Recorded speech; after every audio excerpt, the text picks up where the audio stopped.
കഴിഞ്ഞ ദിവസം നമ്മൾ ചർച്ച ചെയ്തിരുന്നു ഇത്തരത്തിൽ കോൺഗ്രസിന്റെ കയ്യിൽ നിന്നും അല്ലെങ്കിൽ UDF-ൽ നിന്നും അകന്നു പോയ ക്രിസ്തീയ വോട്ടുകൾ പിടിച്ചെടുക്കാൻ VD സതീശന് സാധിച്ചു എന്നുള്ളത്. അതിനു പിന്നാലെ പല സഭാ അധ്യക്ഷന്മാരും ഇത്തരത്തിൽ കോൺഗ്രസിനെ അനുകൂലിച്ചുകൊണ്ട് തദ്ദേശത്തിലുണ്ടായിരുന്ന തെരഞ്ഞെടുപ്പിന്റെ ഫലം തന്നെ നിയമസഭയിലും ഈ കോൺഗ്രസിനെ നേരിടാൻ സാധിക്കും അല്ലെങ്കിൽ നേടിയെടുക്കാൻ സാധിക്കും എന്നുള്ള രീതിയിൽ അനുകൂലമായ പരാമർശങ്ങൾ നടത്തുന്നത് നമ്മൾ കണ്ടിരുന്നു. യഥാർത്ഥത്തിൽ ഈ ക്രിസ്തീയ വോട്ടുകൾ ചേർത്ത് പിടിക്കുന്നത് അർബൻ വോട്ടുകൾ നഷ്ടപ്പെടുകയാണെങ്കിൽ അല്ലെങ്കിൽ അർബൻ സീറ്റുകൾ നഷ്ടപ്പെടുകയാണെങ്കിൽ അതിനെ പാച്ചപ്പ് ചെയ്യാൻ വേണ്ടിയുള്ള കോൺഗ്രസിന്റെ തന്ത്രമാണ്. അല്ല, കഴിഞ്ഞ ചർച്ചകളിലെല്ലാം തന്നെ പറഞ്ഞിരുന്നു അർബൻ കേന്ദ്രീകൃതമായിട്ട് BJP-യുടെ വളർച്ചയും CPM-ന്റെ പെനട്രേഷനും വെച്ച് നോക്കുമ്പോൾ ആ സീറ്റുകൾ നഷ്ടപ്പെടുകയാണെങ്കിൽ മധ്യ കേരളത്തിൽ നിന്നും അല്ലെങ്കിൽ മറ്റ് കണ്ണൂർ, കോഴിക്കോട് പോലുള്ള മലയോര മേഖലകളിലെ ക്രിസ്ത്യൻ വോട്ടുകൾ കഴിഞ്ഞ ത്രിതല പഞ്ചായത്ത് തദ്ദേശ തെരഞ്ഞെടുപ്പുകളിൽ ആവർത്തിച്ചതുപോലെ ഈ വോട്ടുകൾ സഭകളെല്ലാം കൂടെ ക്രോഡീകരിച്ച് UDF-ലേക്ക് എത്തുകയാണെങ്കിൽ അത് മറികടക്കാൻ കഴിയുമെന്നൊരു സാഹചര്യത്തിലാണ് UDF മുന്നോട്ട് പോകുന്നത്. നോക്കൂ, 22 വർഷങ്ങൾക്ക് മുമ്പ് അല്ലെങ്കിൽ 2016 ഒരു കാര്യം പറയും, അതായത് ഉമ്മൻചാണ്ടിയുമായി സഭകൾ ഇടഞ്ഞു നിൽക്കുന്ന ഒരു സാഹചര്യം ഉണ്ടായിരുന്നു. അതായത് ന്യൂനപക്ഷ ക്രിസ്ത്യൻ സഭകൾ അല്ലെങ്കിൽ ന്യൂനപക്ഷങ്ങളെല്ലാം തന്നെ അവർ 2021 LDF-ന് പൂർണ്ണമായ പിന്തുണ നൽകിയിരിക്കുന്നു. ഇപ്പോൾ യാക്കോബെ ഒഴികെയുള്ള ബാക്കി എല്ലാ സഭകളും നിൽക്കുന്ന സാഹചര്യമാണ് നമുക്കിപ്പോൾ കാണാൻ കഴിയുന്നത്. അതിൽ പ്രധാനമായ പങ്ക് വഹിച്ചിരിക്കുന്നത് ആരാണ്? പ്രതിപക്ഷ നേതാവായിട്ടുള്ള VD സതീശനാണ്. അദ്ദേഹത്തിന്റെ കൃത്യമായിട്ടുള്ള മതേതര മൂല്യങ്ങൾ ഉയർത്തിപ്പിടിച്ചുകൊണ്ടുള്ള ഇടപെടൽ അല്ലെങ്കിൽ സഭയുടെ പല സുവിശേഷങ്ങളിലോ അല്ലെങ്കിൽ കൺവെൻഷനുകളിലോ പങ്കെടുത്ത് അത്രയും ഗ്രാഹ്യമായത് പഠിക്കുക അല്ലെങ്കിൽ അതിൽ പ്രസംഗിക്കുക എന്ന് പറയുന്ന വിഷയങ്ങളിൽ ഇത് സഭാ മേലധ്യക്ഷന്മാരെ അതായത് VD സതീശനിലേക്കും UDF-ലേക്കും അടുപ്പിച്ചു.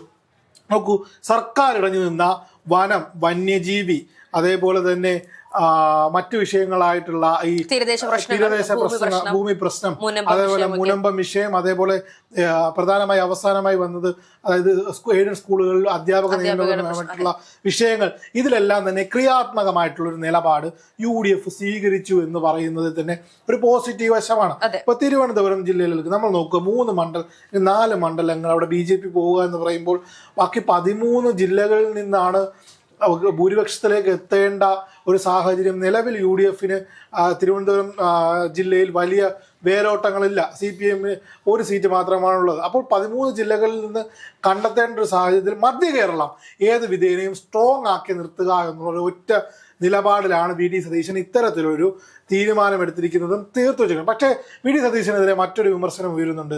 കേരളത്തിന്റെ മുഖ്യമന്ത്രിയെ തീരുമാനിക്കുന്നത് ഇവിടുത്തെ ക്രൈസ്തവ കാത്തോലിക്ക സഭകളായിരിക്കും എന്നുള്ള ഒരു വിമർശനം അതിരൂക്ഷമായി ഉയരുന്നുണ്ട്. അല്ല, ഇതിനപ്പുറത്തേക്ക് VD സതീശനെതിരെ ഈ പറയുന്ന ക്രിസ്തീയ വോട്ടുകൾ പിടിക്കുന്നു എന്ന് പറഞ്ഞുകൊണ്ടുള്ള വിമർശനത്തിനപ്പുറം മുസ്ലിങ്ങളെ ചേർത്ത് പിടിക്കുന്നു അല്ലെങ്കിൽ ജമാഅത്ത് ഇസ്ലാമിയുമായി പരസ്യമായി വിമർശനങ്ങളിൽ ഏർപ്പെടുമ്പോഴും രഹസ്യമായി അവരെ പിന്തുണയ്ക്കുന്നുണ്ട് എന്നുള്ളൊരു വിമർശനവും, അതുപോലെ തന്നെ കഴിഞ്ഞ ചർച്ചകളിൽ നമ്മൾ പറഞ്ഞതുപോലെ തന്നെ പറവൂരിൽ BJP-യുമായി ചേർന്നുകൊണ്ട് ഒരു മൃദുഹിന്ദ സമീപനം VD സതീശനുണ്ട് എന്നുള്ള രീതിയിൽ എല്ലാ വിഭാഗങ്ങളിലെയും വെച്ചുകൊണ്ട് VD സതീശനെ വിമർശിക്കുന്നത് നമ്മൾ കണ്ടിരുന്നു. അതായത് അദ്ദേഹം എന്ത് ചെയ്താലും അതിനെല്ലാത്തിനെയും തന്നെ വർഗീയതയുമായി കൂട്ടിച്ചേർത്തുകൊണ്ട് അതിന് തെരഞ്ഞെടുപ്പുകളിൽ അത് ഉപകാരമാക്കാൻ അല്ലെങ്കിൽ അതിനെ ഒരു വടിയാക്കി ഉപയോഗിക്കാൻ CPM ശ്രമിക്കുന്നുണ്ട് എന്നുള്ളതാണ് നമുക്ക് മനസ്സിലാക്കാൻ സാധിക്കുന്നത്. പക്ഷേ ഇപ്പോൾ ഈ ക്രിസ്തീയ വോട്ടുകളെ ചേർത്ത് പിടിക്കുന്നു എന്ന് പറയുമ്പോഴും LDF-നെ സംബന്ധിച്ച് മാണി ഗ്രൂപ്പിന്റെ ആ ഒരു അല്ലെങ്കിൽ ജോസ് കെ മാണിയുടെ ആ ഒരു ടീം അല്ലെങ്കിൽ ആ ഒരു ക്രിസ്തീയ വോട്ടുകൾ ശേഖരിക്കാനുള്ള അവരുടെ ഒരു കഴിവിനെ നഷ്ടപ്പെട്ടു തുടങ്ങി എന്നാണ് തദ്ദേശ തെരഞ്ഞെടുപ്പിൽ നമുക്ക് മനസ്സിലാക്കാൻ സാധിക്കുന്നത്. നോക്കൂ, അതായത് ജോസ് കെ മാണിയെയും കേരള കോൺഗ്രസ് എമ്മിനെയും അത്ര പെട്ടെന്ന് തള്ളിക്കളയാൻ കഴിയുന്നൊരു സാഹചര്യം മധ്യ കേരളത്തെ സംബന്ധിച്ച് ഇല്ല എന്നാണ് പറയുന്നത്. അവർക്ക് എത്ര 1000 സീറ്റുകൾ എങ്ങാണ്ട് വാങ്ങിച്ചിട്ട് 247 സീറ്റുകളിലെ വിജയിക്കാൻ സാധിച്ചുള്ളൂ. അതിലേക്കാണ് എത്തുന്നത്. പാലാ പോലുള്ള നഗരസഭ UDF ഭരിക്കുന്ന ഒരു സാഹചര്യമുണ്ട്. വോട്ട് ഷെയറിലെ കണക്കുകളാണ് നമ്മൾ എടുത്തു നോക്കുന്നത്. ഈ CPM എക്കാലത്തും വോട്ട് ഷെയറിലെ കണക്കുകളിലെ കളികൾ പറയുമ്പോൾ അതിനെ പരിഹസിച്ച് തള്ളേണ്ട ഒരു സാഹചര്യമില്ല. എന്ന് വെച്ചാൽ വോട്ട് ഷെയർ ആണ് നമ്മൾ എപ്പോഴും നോക്കേണ്ടത്. വോട്ട് ഷെയർ ഇപ്പോൾ BJP ജയിച്ചു എന്ന് പറയുമ്പോഴും CPM-ഉം കോൺഗ്രസും പറയുന്നത് എന്താണ്? 20% നിന്നും തദ്ദേശ തെരഞ്ഞെടുപ്പായപ്പോൾ 16% എത്തി. ബാക്കി 4% എവിടെ? ആ 4% കോൺഗ്രസിലേക്ക് പോയി. LDF-ന് നഷ്ടപ്പെട്ട 1.5% എവിടെയാണ്? അതും കോൺഗ്രസിലേക്ക് പോയി. അങ്ങനെയാണ് മൊത്തത്തിൽ LDF-നെക്കായാലും BJP-യെക്കായാലും 5.26% വോട്ടുകൾ എത്തുന്നത്. പക്ഷേ ജോസ് കെ മാണിയെ മധ്യ കേരളത്തെ സംബന്ധിച്ചോളം വോട്ട് ഷെയറിൽ വലിയ ഇടിവുകൾ സംഭവിക്കാത്തൊരു സാഹചര്യം ഉണ്ടായിട്ടുണ്ട്. അല്ലെങ്കിൽ അത് പാച്ചപ്പ് ചെയ്യാൻ പറ്റും. ഏത് ഘട്ടത്തിലാണ് ഈ ജോസ് കെ മാണി അല്ലെങ്കിൽ കേരള കോൺഗ്രസ് എമ്മിനെയും LDF-നൊപ്പം നിന്നപ്പോൾ ആൾക്കാർ അല്ലെങ്കിൽ വെറുത്തു തുടങ്ങിയത്? ഇനി 2 വേണ്ട എന്നൊരു തീരുമാനമെടുത്തിരിക്കുന്നത്. അല്ലെങ്കിൽ പലരും പറയുന്നുണ്ട് UDF-ലായാലും LDF-ലായാലും NDA-ലായാലും കേരള കോൺഗ്രസ് എം എന്ന് പറയുന്നത് ഇനി ഒരു എടുക്കാച്ചരക്കാണ്. ആർക്കും ഉപയോഗമില്ലാത്ത രാഷ്ട്രീയ പാപ്പരത്വം നിറഞ്ഞ രാഷ്ട്രീയ ബുദ്ധി KM മാണി സാറിന്റെ രാഷ്ട്രീയ ബുദ്ധികൾ ലഭിക്കാത്ത ഒരു വ്യക്തിയാണ് ജോസ് കെ മാണി എന്ന് പറയുന്നതിനോട് യോജിപ്പില്ല. കൃത്യമായി മധ്യ കേരളത്തിൽ വേരോട്ടമുള്ള ഒരു പ്രാദേശിക സംവിധാനം തന്നെയാണ് കേരള കോൺഗ്രസ് എം എന്ന് പറയുന്നത്. നോക്കൂ, കോൺഗ്രസിനോടൊപ്പം അടിയുറച്ചു നിന്ന വ്യക്തിയാണ് മാണി സാർ എന്ന് പറയുന്നത്. എക്കാലവും അതായത് ഉമ്മൻചാണ്ടിയോടൊപ്പം AK ആന്റണിയോടൊപ്പം ഇത്തരത്തിൽ വലിയൊരു പെനട്രേഷൻ UDF സംവിധാനത്തിനുള്ളിൽ നടത്തിക്കൊണ്ടിരുന്ന വ്യക്തി. അതിൽ നിന്ന് പെട്ടെന്ന് മാണി സാറിന്റെ മരണം ഉണ്ടാകുന്നു, ബാർക്കോഴ വിവാദം ഉണ്ടാകുന്നു. ബാർക്കോഴ വിവാദം ഉണ്ടാകുന്ന സാഹചര്യത്തിൽ LDF തലങ്ങും വിലങ്ങും എടുത്തിട്ട് മാണി സാറിനെ ആക്രമിക്കുന്നു. അപ്പോൾ അപ്പുറത്ത് നിൽക്കുന്ന മകനായ ജോസ് കെ മാണി ഇത് കാണുന്നുണ്ട്. അദ്ദേഹത്തിന്റെ മരണശേഷം കേരള കോൺഗ്രസ് എമ്മിനെ LDFന്റെ തൊഴുത്തിൽ കൊണ്ടുവന്ന് കെട്ടിയെന്നുള്ള വിമർശനം വ്യാപകമായി വരുന്നു. അപ്പോൾ അതിനെ അത് അവിടുത്തെ ഈ കേരള കോൺഗ്രസ് എം എന്ന് പറയുമ്പോൾ ഈ ക്രൈസ്തവ സഭകളിൽ അറിയാലോ, കോട്ടയം, എറണാകുളം, ഇടുക്കി കേന്ദ്രീകൃതമായി നിൽക്കുന്ന അല്ലെങ്കിൽ മറ്റ് കേന്ദ്രമായി നിൽക്കുന്ന ഒരു ക്രൈസ്തവന ഏകോപനം കേരള കോൺഗ്രസ് എമ്മിലേക്ക് എക്കാലവും ഉണ്ടാകുന്നു. അത് വിട്ടുപോകാൻ സാധ്യമായി. അതായത് UDFിനൊപ്പം നിന്നായിരുന്ന പിന്തുണ LDFിലേക്ക് വന്നപ്പോൾ ഉണ്ടായില്ല. അതിന് മറ്റൊരു കാരണമുണ്ട്. ജോസ് കെ മാണിക്ക് രാഷ്ട്രീയപരമായിട്ട് ഒരു സെറ്റിൽമെന്റ് LDFിനൊപ്പം നിന്നപ്പോൾ ലഭ്യമായി എന്നുള്ളത് മറ്റൊരു വസ്തുത.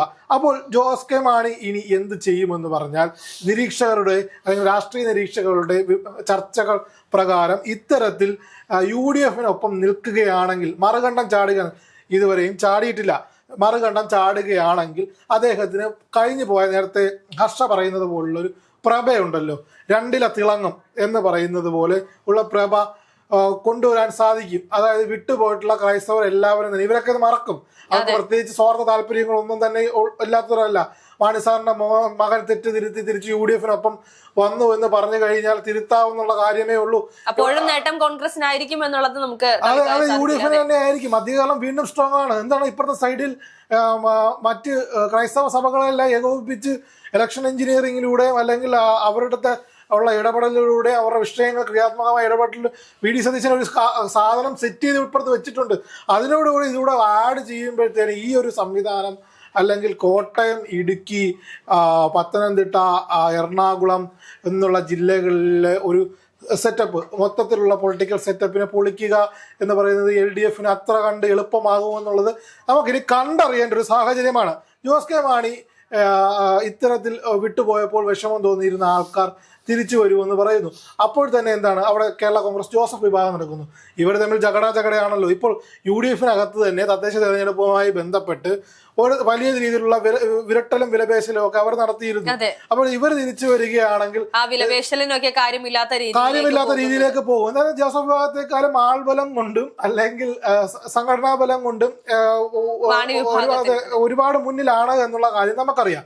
ഇത്തരത്തിലൊരു രാഷ്ട്രീയ നിരീക്ഷണമാണ് മൊത്തത്തിൽ ഉയർന്നു വരുന്നത്. മറ്റൊരു കൂട്ടർ പറയുന്നത് LDFിൽ നിന്നാലും UDFിൽ നിന്നാലും NDA നിന്നാലും ഇത് മൂന്ന് കൂട്ടർക്കും ജോസ് കെ മാണിയെ കൊണ്ടും കേരള കോൺഗ്രസ് എമ്മിനെ കൊണ്ടും യാതൊരുവിധ ഗുണമില്ല. എന്തുകൊണ്ട്? അദ്ദേഹത്തിന് രാഷ്ട്രീയമറിയില്ല. ജോസ് കെ അതായത് മാണി സാർ ഉണ്ടാക്കി വെച്ചിരുന്ന രാഷ്ട്രീയത്തിന്റെ അന്തസ് തകർത്ത് കളഞ്ഞിരുന്ന ആളാണ് ജോസ് കെ മാണി എന്ന് പറയുന്നത്. പക്ഷെ അദ്ദേഹം കൃത്യമായി ആളുകളിലേക്ക് ഇറങ്ങി പെനട്രേറ്റ് ചെയ്യുക കുറെ കാര്യങ്ങളുണ്ട്. അദ്ദേഹം പാലയിൽ നിന്ന് ജയിക്കാനായില്ല, കടുത്തുരുത്തി നോക്കുന്നു എന്ന് പറയുമ്പോൾ തന്നെ ചങ്ങനാശ്ശേരി നോക്കുന്നു. ഇത്തരത്തിൽ സേഫായ മണ്ഡലത്തിലേക്ക് സ്വന്തം മണ്ഡലത്തിൽ നിന്ന് ജയിക്കാൻ കഴിയുന്നില്ല. ഇങ്ങോട്ടുള്ള കുറേ വിഷയങ്ങളും പല കാര്യങ്ങളും അതായത് ഇപ്പോൾ പറയുന്നത് LDFിൽ കടിച്ചു തൂങ്ങി കിടക്കുകയാണ്. പ്രത്യേക അതായത് വനം വന്യജീവി വിഷയവുമായി ബന്ധപ്പെട്ടൊക്കെ പ്രത്യേക മന്ത്രിസഭ വിളിക്കണമെന്ന് പറഞ്ഞു. അതുപോലെ പ്രത്യേക നിയമം പാസ്സാക്കണമെന്ന് പറഞ്ഞു. അപ്പോൾ LDFിനൊപ്പം നിൽക്കുന്നൊരു സാഹചര്യത്തിൽ മാത്രമേ ജോസ് കെ മാണി സുരക്ഷിതനാവൂ, അല്ലെങ്കിൽ അദ്ദേഹത്തിന് മറ്റു രീതിയിലുള്ള പരിണിത ഫലങ്ങൾ ഏൽക്കേണ്ടി വരുമെന്നൊരു തോന്നൽ സൃഷ്ടിക്കുന്നതായിട്ടാണ് പൊതുവെ ഉയർന്നു വരുന്ന ചർച്ചകൾ.